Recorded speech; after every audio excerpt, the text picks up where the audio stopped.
এই মুহূর্তে আমরা সবাই মিলে চলে আসলাম একটা রুফটপ রেস্টুরেন্টে। এটা হচ্ছে শরীয়তপুর জেলার ভেদেগঞ্জ থানায় অবস্থিত। আর এই রেস্টুরেন্টের নাম হচ্ছে গ্রিন লঞ্চ রেস্টুরেন্ট।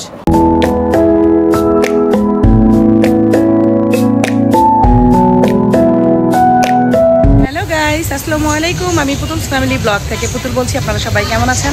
আশা করি সবাই খুব ভালো আছেন। আমি আল্লাহর রহমতে আপনাদের দয়ায় খুবই ভালো আছি। তো এই মুহূর্তে আমি আমার ফুল ফ্যামিলিকে নিয়ে চলে আসছি একটা রেস্টুরেন্টে। এটা হচ্ছে শরীয়তপুর জেলার ভেদেগঞ্জ থানার হচ্ছে একটা রুফটপ রেস্টুরেন্ট। এটার নাম হচ্ছে গ্রিন লঞ্চ রেস্টুরেন্ট। তো আমাদের বাসা থেকে পায়ে হেঁটে আসতে 10 মিনিটের মতো টাইম লাগে।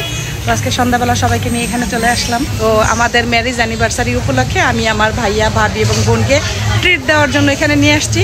এখন হচ্ছে আমরা এখানে খাওয়া দাওয়া করবো। তো যেহেতু আমরা এখন খাবার অর্ডার করেছি, তো ততক্ষণে চলুন আমরা পুরো রেস্টুরেন্টটা ঘুরে দেখি।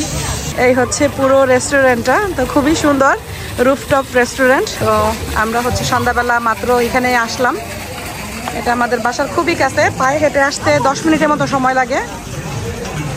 রেস্টুরেন্টে আসার পরে ওইদিকে দেখলাম একটা পিচ্চি ছেলে বসে আছে। তো এখানে লোকজন বললো ওনাকে এরকম প্রায় এসে বসে থাকে খাবারের জন্য। তো এখন গিয়ে ওর সঙ্গে একটু কথা বলবো। তোমার নাম কি? নাম কি তোমার? তোমার নাম কি বলো? তুমি কি বললো আগে? হাসিটা দিয়ে নেই। তুমি কিছু খাবা? পাস্তা খেতে চাও? আচ্ছা, তোমাকে আমি পাস্তা খাওয়াবো। তোমাদের বাসা এই আশেপাশেই? কোথায় তোমাদের বাসা? আচ্ছা, তুমি অপেক্ষা করো, আমি তোমার জন্য পাস্তা অর্ডার করতেছি। আচ্ছা, তুমি টাকা দিয়ে পাস্তা কিনে খাও। কিনে খাও, টাকা দিয়ে দাও। কিন্তু ওই লোকগুলো তো বলতেছে যে ও নাকি পাস্তা খায় না, টাকাই নেয়। পাস্তা খাও তুমি? আচ্ছা, তাহলে ও পাস্তাই অর্ডার দিয়ে দাও। এখানে আমার ভাইয়া, ভাবি, তারপরে আমার হাজব্যান্ড, আর এই যে সেই ছেলেটা যেটা এসে আমাদের কাছ থেকে পাস্তা খাওয়ার আবদার করেছে। এই যে আমার হাজব্যান্ডের সাথে বসে আছে। তোমার নাম কি?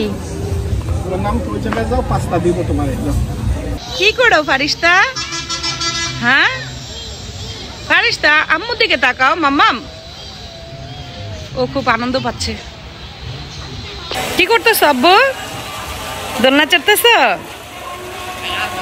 আজকে বিকেলে এরকম সুন্দর সময় কাটায় তোমার ভালো লাগতেছে?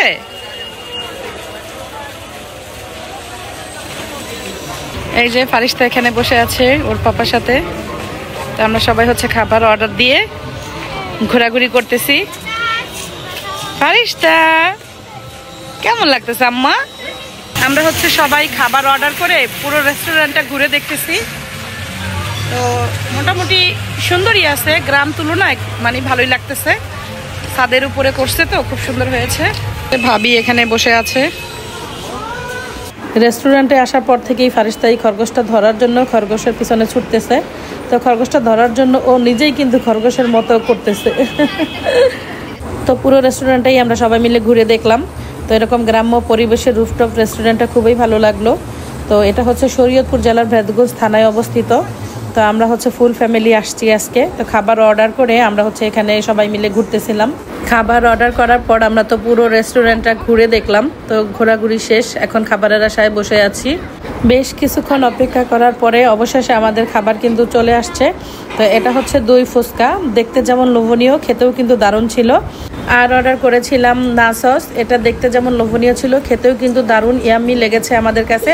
আর সঙ্গে ছিল বিফ খিচুড়ি, আর বিফ খিচুড়ি খাওয়ার জন্য সঙ্গে একটা চাটনিও দিয়েছিল। তো এই দুইটার কম্বিনেশন খুবই ইয়াম্মি ছিল। আর আমরা অর্ডার করেছিলাম মন জুড়ানো লাচ্ছি। এই লাচ্ছিটা যে কতটা ইয়ামি লেগেছে তা বলে বোঝানো যাবে না। আর সবশেষে অর্ডার করেছিলাম স্যুপ। তো সব মিলিয়ে আজকের খাবারটা খুবই ভালো লেগেছে। তো আমরা যেহেতু এখন খাওয়া দাওয়া করবো, তাই চাচ্ছি না কন্টিনিউ আর ভিডিওটা বাড়াতে। তো দেখা হবে পরবর্তীতে নতুন কোনো ব্লগে। আজকের মতো বিদায় জানাচ্ছি। খোদা হাফেজ।